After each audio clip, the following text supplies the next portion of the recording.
When I first started beekeeping, I bought a hive unpainted, and I didn't know really how they go together, and I didn't know what parts to paint, so I want to do a video for the people just starting out. So the way this works is this is a telescoping top cover. It has metal on the top. It doesn't have to, it could just be wood. This one's painted up to the metal. You can paint the top of the metal. You can paint the outsides. You can paint this bottom lip, but you don't want to paint right here because it helps control the moisture a little bit, and you shouldn't be really getting much rot or whatever in it. But this just fits over the top. This is the inner cover, and it just sits on top. Some of them have notches right here, and then you could shim it, the top cover, allow more ventilation, and also allow the bees to be able to get out. Because with that top on the way it is right now, the bees have no way to get out because it fits really snug around here. And there's a little hole for the bees to get through, and you don't want to paint this at all. Never paint these, because that helps control the humidity and moisture inside the hive. It sucks it up, and then when it starts to dry out, it releases a little bit. This is the frame, and you don't paint any part of this. This is the tin frame hive. This is a deep, so 9 5/8, and I believe this insert would be 9 1/8. And this is a plastic insert with some wax on it, and that allows the bees to kind of start building out. They'll build out their comb on top of that in these shapes. I'm going to experiment with not using these and see how the bees do just building comb inside. Got to research that more. I'm still learning about this. Always still going to be learning. This is a tin frame deep. These things can weigh 60 pounds.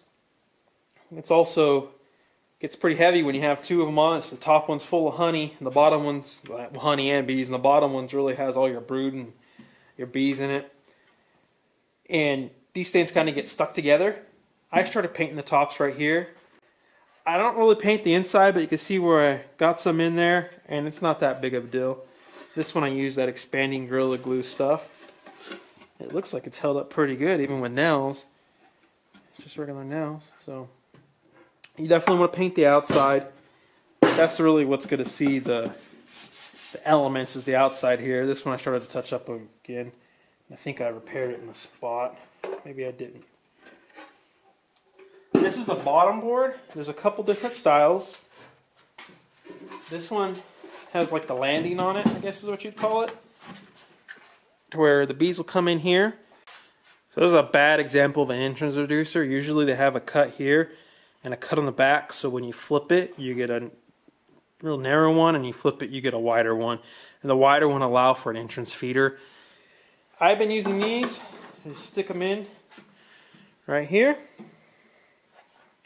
And they just friction fit everything, just kind of gravity holds it in place. I like to put straps on the top of it, the whole thing, to keep the wind from blowing. I've had the wind blow off the top cover before. The bees will actually go through and kind of glue it all together with their propolis. The bees will go through and kind of glue it all together, and that's where you need to really get your hive tool and get it all done. They have metal strips that will go in right here, but I haven't really seen the need for those. I guess if you were only checking your hives once a year, maybe that would actually help, because they will glue those frames down in there. But this is the deep. And this is the entrance reducer, so they'd only have that little hole to come in and out. That's a great thing. It allows them to have some guard bees right here versus trying to guard the whole thing. So they only have to have a couple bees guard this. And it stops robbing, it stops ants, mites, stuff like that. Well, we don't have much problem with ants here, but it helps with the ones I do see. What happens is the ants will try to go around the side though, but the bees will glue this down. The bad thing about this, it really restricts the ventilation. So in the summertime, I like to pull these out. It allows the bees to come in and out, and they'll beard down up front here, and they'll be able to really just keep that hive at the temperature they need to. But with this, they're trying to force a lot of air through that and then do that little hole in the top cover. The bottom board here, this one was not painted, and I'm starting to paint them now. This theory is that the white kind of is reflective, so it helps get the sunlight in there and get the bees busier in the springtime and earlier in the day and help them out in the fall.